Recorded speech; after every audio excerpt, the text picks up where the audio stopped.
जय जगन्नाथ। ओम नमो भगवते वासुदेवाय नमः। द्वितीय स्कंद प्रथम अध्याय श्री भागवत ग्रंथ सार उद्देश्य लक्षणतार। द्वितीय स्कंदे वर्णित दश अध्याय समापत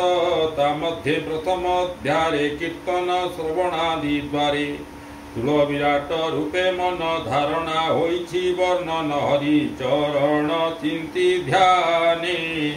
कोमल गभीर वचने रोम पुलक निज देहि सुख कहंती राजा चाहि शिशुकवाच हे परीक्षित नृपवर गरिष्ठ प्रश्न ये तोहर पचारो जीवलोक हिते जे प्रश्न अछि तोर चिते ये आत्मज्ञानी सार एथे संसार उपकार श्रोतव्य प्रश्न अछि जेते आगम निगम कते। ओम नमो भगवते वासुदेवाय नमः। ओम सहस्र सहस्र प्रकारे प्रश्न जे अछि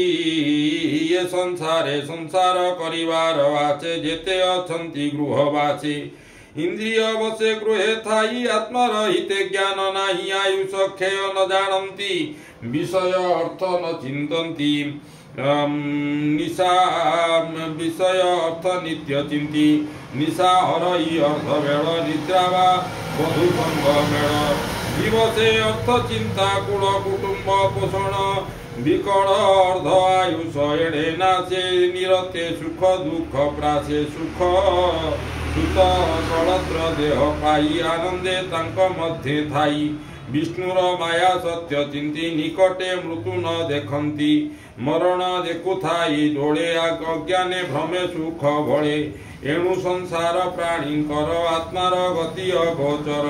एणु संसार भाव तेजी आत्मार गति देजी तेजी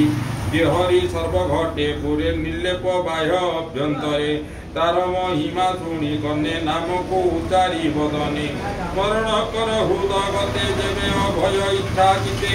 एक सांख्य योग जानी स्वधर्म निष्ठा परिमाणी जन्मर लाभ ये प्रमाण अंते स्मरण नारायण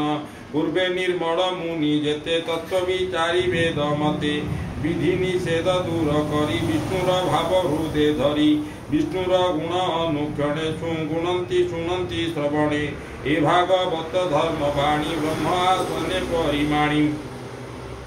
द्वापर जुग अंत काले मुझे अनेक शिष्य मिले मोर